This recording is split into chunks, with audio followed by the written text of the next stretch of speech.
नवकलेवर। यह जगन्नाथ मंदिर पुरी में 4 हिंदू देवताओं जगन्नाथ, बलभद्र, सुभद्रा और सुदर्शन की लकड़ी की मूर्तियों का अनुष्ठानिक पुनर्निर्माण है।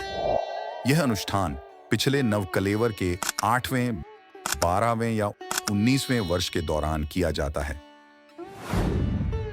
नवकलेवर हिंदू ओडिया कैलेंडर में एक महत्वपूर्ण त्योहार है जिसे जगन्नाथ मंदिर पुरी में मनाया जाता है।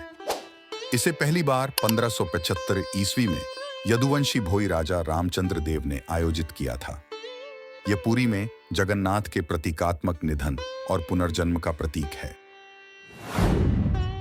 इस आयोजन में जगन्नाथ मंदिर में नई प्रतिमाओं की स्थापना और कोयली बैकुंठ में मंदिर परिसर में पुरानी प्रतिमाओं को दफनाना शामिल है। नवकलेवर का वर्ष तब होता है जब आषाढ़ माह में 2 बार पूर्णिमा होती है।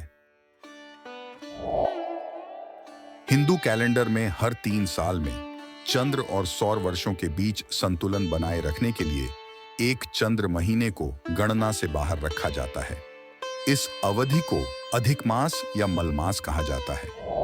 एक अतिरिक्त महीने अधिक मास या मलमास या पुरुषोत्तम मास वाला वर्ष समारोह के लिए शुभ माना जाता है, जो आमतौर पर हर 12 से 19 साल में होता है।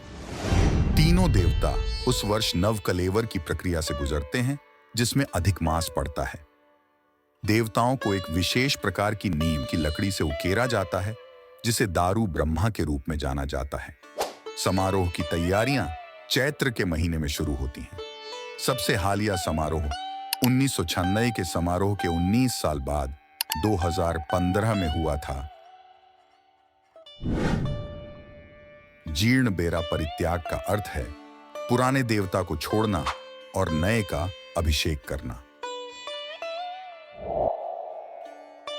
जैसे ही कोई व्यक्ति नए वस्त्र पहनता है और पुराने को त्याग देता है, दी आत्मा नए भौतिक शरीर को स्वीकार करती है और पुराने बेकार शरीरों को त्याग देती है। मंदिर के अनुष्ठानों के अनुसार देवताओं को बदल दिया जाता है। नीम के पेड़, कस्तूरी, चंदन और अन्य संयोजनों से बने वे अधिकाषाढ़ समाप्त होने से पहले बदल जाते हैं।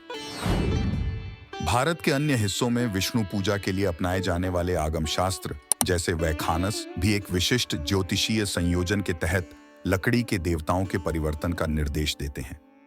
पत्थर या धातु से बने देवताओं को बदलने की जरूरत नहीं होती है जब तक कि वे क्षतिग्रस्त न हो, लेकिन लकड़ी के देवताओं को एक निश्चित संख्या में वर्षों के भीतर बदलना पड़ता है और उनकी शक्ति को अनुष्ठान पूर्वक हस्तांतरित किया जाना चाहिए।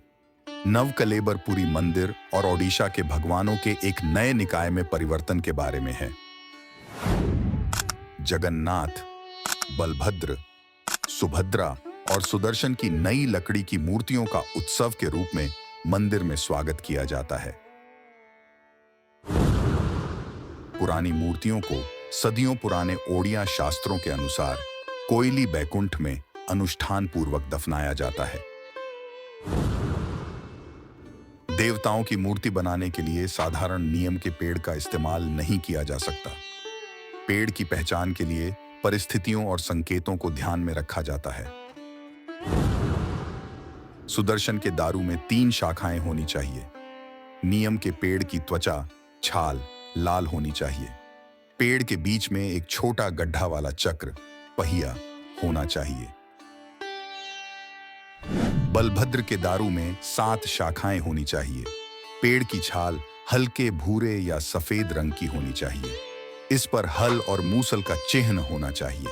पेड़ के पास एक विरासत स्थल और एक कब्रिस्तान होना चाहिए। सुभद्रा के दारू में 5 शाखाएं होनी चाहिए और इसकी छाल पीली होनी चाहिए। पेड़ पर कमल का फूल होना चाहिए।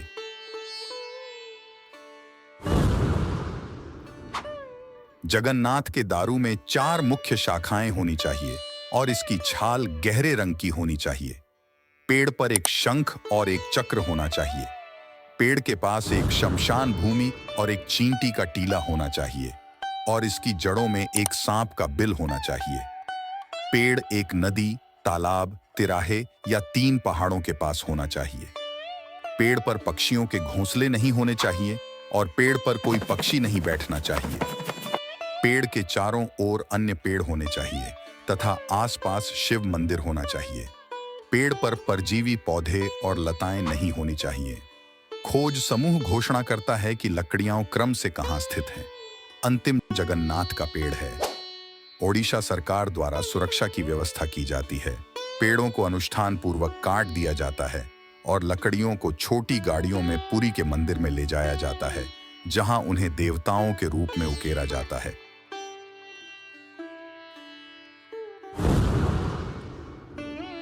चतुर्दशी की मध्य रात्रि में तत्व पदार्थ पुराने देवताओं से नए देवताओं में स्थानांतरित किया जाता है। यह प्रक्रिया गोपनीयता में होती है। पति और दैतापति सेवकों को छोड़कर अन्य सभी सेवक मंदिर परिसर से हटा दिए जाते हैं। कर्ण समुदाय के देउलकर्ण और तद्धौकर्ण सेवक भी गजपति महाराजा के प्रतिनिधि के रूप में मंदिर परिसर में मौजूद रहते हैं और अपनी तलवारों से मंदिर परिसर की रक्षा करते हैं। नए देवताओं की पूजा की जाती है।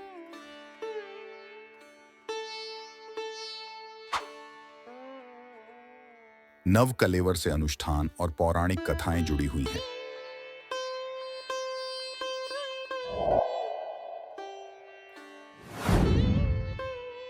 प्रतिमाओं के परिवर्तन की प्रक्रिया का उल्लेख संस्कृत पांडुलिपियों में किया गया है, जिन्हें ताड़ के पत्तों पर लिखा गया है और मंदिर में रखा गया है। मंदिर के 3 मुख्य पुजारियों को उन्हें पढ़ने और व्याख्या करने का काम सौंपा गया है।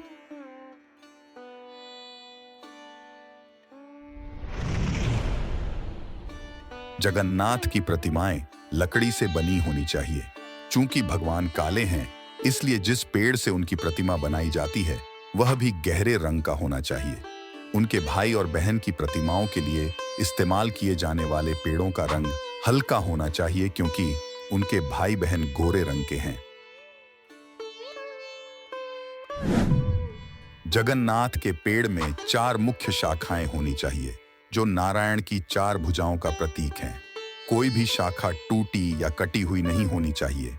पेड़ 3 तरफा चौराहे के पास या 3 पहाड़ों से घिरा होना चाहिए। पास में एक आश्रम और शिव का मंदिर होना चाहिए और तने पर शंख और चक्र, पहिया की प्राकृतिक छाप होनी चाहिए। पेड़ के कट जाने के बाद नक्काशी के लिए भागों का चयन किया जाता है और शेष को दफना दिया जाता है। तब स्थान को पवित्र माना जाता है। लकड़ियों को लकड़ी के 6 पहियों वाले बैलगाड़ी में रखा जाता है और मंदिर में ले जाया जाता है, जहां उन्हें कोयली वैकुंठ में, यानी कोयली का अर्थ है कब्रिस्तान और वैकुंठ का अर्थ है स्वर्ग, में रखा जाता है। पुराने देवताओं को दफनाया जाता है और नए बनाए जाते हैं। सार के हस्तांतरण के बाद पुरानी छवियों को बेजान माना जाता है। छवियों की नक्काशी जगन्नाथ पर काम कर रहे 9 मुख्य लकड़ी के नक्काशीकारों में से 3 सबसे पुराने लोगों द्वारा शुरू की जाती है। भगवान बलभद्र और देवी की छवियों को 3-3 व्यक्तियों की 2 टीमों द्वारा एक साथ उकेरा गया है। 50 से अधिक बढ़ई नक्काशीकारों की सहायता करते हैं। काम गुप्त रूप से किया जाता है और यहां तक कि मंदिर के मुख्य पुजारी को कार्यस्थल पर जाने की अनुमति नहीं होती है। नक्काशी का घेरा ऊपर से खुला है, लेकिन मजबूत दरवाजों से बंद है। नक्काशी करने वालों को घेरे में खाना, पीना या धूम्रपान नहीं करना चाहिए। नक्काशी 21 दिनों में पूरी होती है, जिसके दौरान नक्काशी करने वालों को मंदिर नहीं छोड़ना चाहिए। वे मंदिर के प्रांगण में सोते हैं और महाप्रसाद खाते हैं। नक्काशी की अवधि के दौरान कोयली वैकुंठ के बाहर मंदिर के संगीतकारों के साथ देवदासियों द्वारा भक्ति गीत गाए जाते हैं। नए देवताओं के निर्माण के बाद उन्हें मंदिर के आंतरिक गर्भगृह में लाया जाता है। उन्हें पुराने देवताओं के सामने रखा जाता है। इस समय कोई पूजा नहीं की जाती है और कोई भोजन नहीं चढ़ाया जाता है। प्रतिमाएं आदमकद और बहुत भारी होती हैं। परिवर्तन समारोह रथ उत्सव से 3 दिन पहले होता है। आधी रात को पुराने देवताओं को बाहर ले जाया जाता है और भोर से पहले कोयली वैकुंठ में दफना दिया जाता है।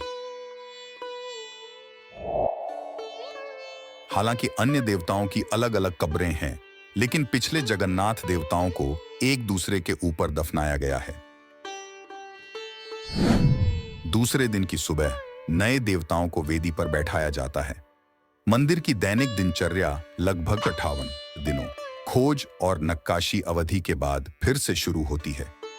नए देवताओं को सुगंधित फूलों की माला और नए वस्त्र दिए जाते हैं।